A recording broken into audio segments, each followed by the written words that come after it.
Ya. Nah ya tadi kan Mas kan ngomong kita datang sini kita mau membahas gimana caranya cara memanage waktu yang benar ya Mas ya, dari kesibukan Masnya sendiri gitu. Kesibukan Masnya ini apa aja sih emang? Ya Kalau untuk tadi semester ini? ya seperti yang saya bilang kan kemarin setelah KKN saya lumayan sibuk banget karena emang di semester 7 ini saya masih ada 5 mata kuliah, itu mata kuliah konsentrasi. Nah setelah itu emang di semester 7 ini kita kan udah boleh ngajuin judul proposal skripsi. Iya. Nah itu saya juga lumayan sibuk buat mikirin dan ngerjain itu. Setelah itu saya emang lagi sibuk di organisasi yang saya bilang tadi, Ormada. Ya saya menjabat sebagai ketua, jadinya masalah Ormada itu ya saya mau nggak mau emang harus berangkat kalau misalkan ada apa-apa, misalkan rapat atau emang ada kumpul forkom Ormada saya harus datang juga dan lain sebagainya gitu Mas. Jadi ya Masnya kadang bingung antara memilih kedua itu ya. Iya. Ya saya mengerti sih, emang kesibukannya untuk semester 7-nya emang benar-benar sangat padat ya. Kalau misalkan untuk memilih gimana mau ngajuin proposal dulu apa nyasain tanggung jawabnya Mas dulu gitu. Iya. Sebenarnya dari kemampuannya Mas sendiri itu bagaimana menyanggupi untuk keduanya atau tidak?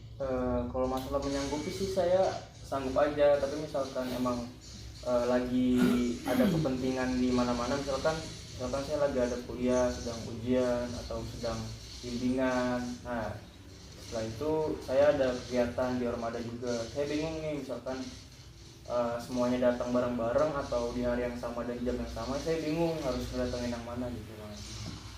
Ya saya mengerti sih ketika emang perasaan bingung itu ya. Tapi emang ketika itu ya Masnya harus memilih mana yang menjadi prioritas gitu. Nah sementara prioritas Mas sendiri itu apa sekarang? Ya kalau masalah prioritas sih misalkan Mas di posisi saya juga pasti bingung kalau masalah prioritas, kan karena kuliah juga kita kan jadi mahasiswa itu kan fokusnya di kuliah, sedangkan saya juga sedang menjabat sebagai ketua. Nah itu berarti kan saya harus memprioritaskan organisasinya juga gitu. Ya emang kita tuh emang dituntut buat selalu fokus sama kuliah kita, tapi nggak bisa begitu sih Mas. Jadi semua kuliah itu bukan hanya soal materi, tapi dengan skill juga bisa didampingi dengan itu. Nah dari sini Mas bisa belajar untuk memanage waktunya gitu buat nanti kedepannya Mas di dunia pekerjaan.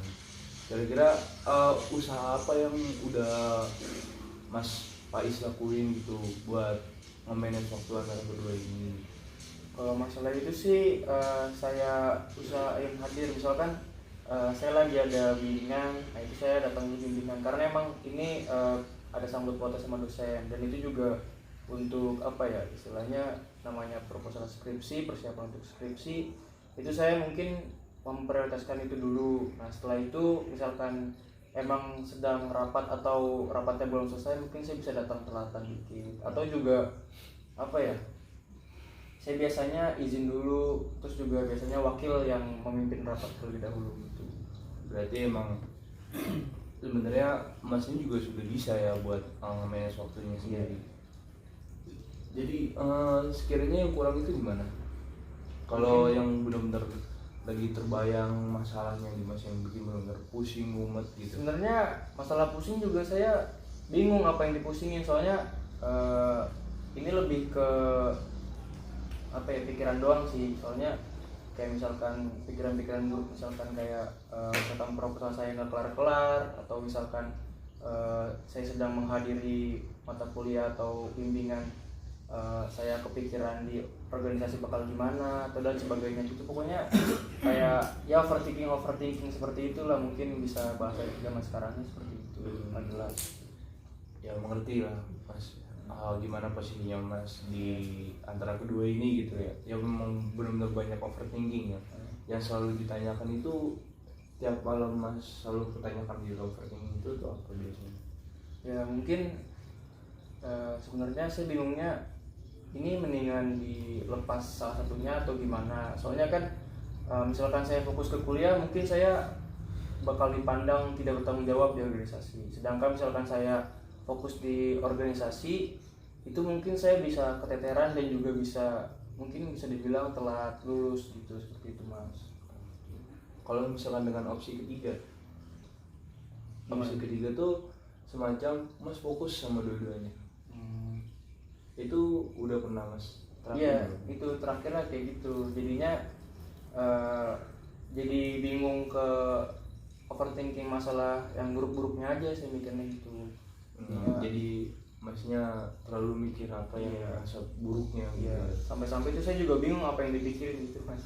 Oh, jadi bingung apa yang dipikirin antara kedua itu ya? Iya. Ya kayak ya mumet lah gitu. Iya, seperti itu. Nah, sekiranya emang sih bisa ambil contoh perilaku sih Mas.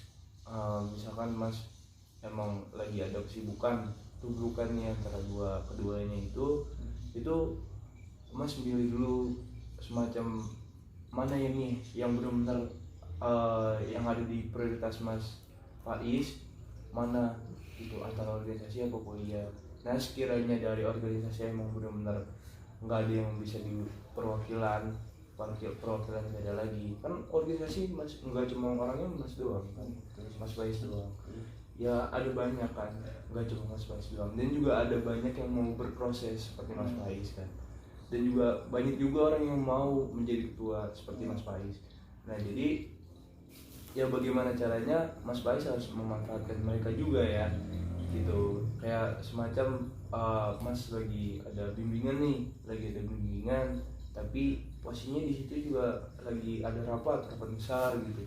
Nah, jam yang sama, nah Mas mungkin bisa yang tadi yang Masnya bilang, Masnya bisa datang menyusul, dibuka dulu sama wakilnya atau bendahara atau sekretarisnya, itu juga bisa kayak gitu. Baru setelah itu Masnya datang kayak gitu Mas. Itu Mas. Terus apa lagi sekiranya yang Mas bingung? Paling ya karena saya lagi bingung di dua itu, antara perkuliahan dan juga organisasi, itu saya sering ngerasa lebih berat lagi, kayak pikiran-pikiran berat itu muncul ketika orang tua saya ngechat gitu, misalkan kayak gimana kuliahnya, terus juga udah siap belum proposal. Nah, saya itu bikin saya tambah down gitu Mas, jadi lebih berat lagi pikiran saya itu tambah gitu. Saya mengerti ya, itu semacam kayak emang tekanan yang datang secara tiba-tiba ya, yang nggak bisa diduga gitu. Apalagi dari orang tua ya, yang selalu ya ibaratkan yang membiayai kita lah buat kita kuliah di sini gitu. Nah, Masnya kalau misalkan emang orang tua Mas nanya kayak gitu, apa yang dijawab sama Mas? Ya misalkan nanya gitu, saya cuma bilang ya aman lah, insya Allah bentar lagi gitu.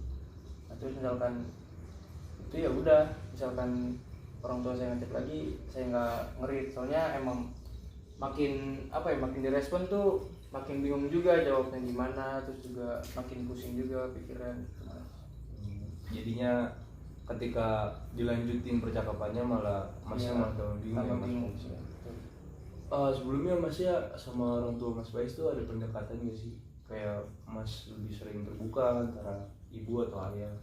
Kalau masalah terbuka sih saya jarang cerita ke orang tua, cuman ya karena emang ya biasanya laki emang kurang suka terbuka sama orang tuanya sendiri gitu kan Mas sendiri gimana gitu kan?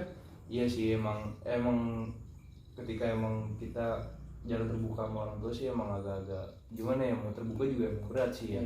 Saya mengerti sih posisinya Mas Faiz gimana. Tapi mungkin caranya Mas meyakinkan gitu kepada orang tua kalau misalkan semua dan kondisi Mas Faiz di sini itu semuanya baik-baik saja gitu, gimana caranya? Ya itu dengan cara saya kan suka upload story WA. Nah itu mungkin saya nggak pernah upload yang galau-galau lah, cuman yang seru-seru aja. Jadi orang tua tuh nganggap saya di sini ya baik-baik aja gitu, nggak ada masalah. Jadi gitu aja sih biasanya. Caranya Mas Faiz buat merespon pertanyaan itu ya mungkin dari situ ya. Iya. Misalkan semuanya bisa baik-baik saja, bisa dikendalikan. Berarti tapi dari orang tua sendiri gimana, ada responnya enggak? Ya enggak, misalkan saya lagi upload di apa ya, setelah upload status mungkin yang ke organisasi, mungkin ditanya gitu, suka di komen, kok aktif banget organisasinya, gimana kuliahnya, terus paling saya jawabnya ya aman aman gitu aja. Jadi hanya sebatas jawab aman-aman ya. Iya, gitu. soalnya bingung jawab lagi mas. Ya sebenarnya Mas Pais juga bisa sih kayak aman kok, alhamdulillah gitu, udah bisa ngatur waktunya kayak Mas Pais bisa gitu. Soalnya kan Mas Pais juga mungkin saya percaya kepada Mas Pais juga, kalau misalkan sebelum Mas Pais datang ke sini, Mas Pais tuh udah bisa sebenarnya buat nge-manage waktu gitu sebelum datang sini dan minta solusi ke saya, bercerita sama saya itu. Cuma ya mungkin dari overthinking itu yang Mas Faiz kudu kurangin Iya gitu. betul mas. Biasanya kalau misalkan overthinking gitu kan datang kan karena emang kita lagi ngerasa kesepian, mungkin kayak gitu kan ya. Ya menurut Mas Faiz gimana? Iya, saya juga apa ya, misalkan lagi sibuk-sibuknya sih nggak pernah kepikiran kayak gitu. Cuman misalkan lagi nggak ada kegiatan, lagi tiduran di kosan, itu suka tiba-tiba aduh pusing banget nih kepala nih, tapi bingung apa yang dipusingin gitu. Kayak saya cerita tadi, udah gitu doang. Jadi misalkan lagi overthinking, saya biasanya nyalurinnya ke tidur, jadi banyak tidurnya gitu mas. Ya mengerti sih ya Mas. Kayak emang rasa itu emang kudu dihilangin ya. Ya. Tapi kalau menurut saya dan saran saya, kebanyakan itu juga itu kurang baik sih Mas. Jadi ibaratkan Masnya lagi di overthinking nih, tiba-tiba datang overthinking lagi, mungkin masih bisa main ke tempat teman kosnya Mas atau kontakan secret temannya Mas lah gitu, ke tempat keramaian lah biar Masnya nggak merasa sepi gitu. Kayak gitu bisa sebenarnya. Siap mas. Dari Masnya sendiri kalau misalkan diterapin kayak gitu kira-kira gimana, bisa nggak? Ya mungkin bisa aja sih, cuman saya tipe yang apa ya, bisa dibilang saya lumayan friendly, cuman setelah ngumpul rame-rame itu rasanya kayak capek gitu. Jadinya mungkin setelah ngumpul saya biasanya langsung tidur, kelar gitu, langsung tiduran lah pokoknya, kayak rasain energinya habis. Jadinya emang kurang suka di keramaian, cuman kayak jadi ketua ya mau nggak mau lah, kayak mimpin rapat atau lagi nongkrong-nongkrong wajib datang lagi gitu mas. Emang berarti Masnya tipikal orang yang introvert ya? Ya mungkin bisa dibilang gitu mas. Iya, tapi emang mau introvert, emang mau beranjak ke extrovert ya, dipaksakan kayak gitu. Ya emang rata-rata sih gitu sih Mas. Kayak nggak cuma Masnya doang yang merasa mengidap dari introvert itu, tapi yang orang-orang yang extrovert juga melakukan hal yang sama gitu. Jadi, secara tidak langsung ketika dia berkumpul di keramaian, habis itu emang dari kitanya emang energinya habis gitu. Emang butuh self healing gitu. Self healing tuh ibaratkan nggak kita liburan kemana, itu enggak sih, ibaratkan mencari ketenangan buat diri kita sendiri. Gimana cara kita buat menenangin diri kita dan kita tuh bisa nggak mikirin yang lain selain diri kita sendiri gitu. Mungkin masih bisa nerapin ke sih dulu kayak gimana nih, ada yang kurang gak di diri gua kayak gitu. Sebenarnya overthinking itu bisa diterapin ke hal yang positif gitu. Contohnya gimana? Contohnya tuh ibaratkan nih, kalau misalkan Mas tadi overthinking nih, mungkin overthinkingnya dengan hal yang negatif. Mungkin kalau misalkan masnya mau berpikiran kayak ngapain sih gue overthinking mulu gitu, percuma kalau gue mikirin terus kayak gitu, nggak bakal kelar kalau gue nggak gerak gitu. Mendingan gue gerak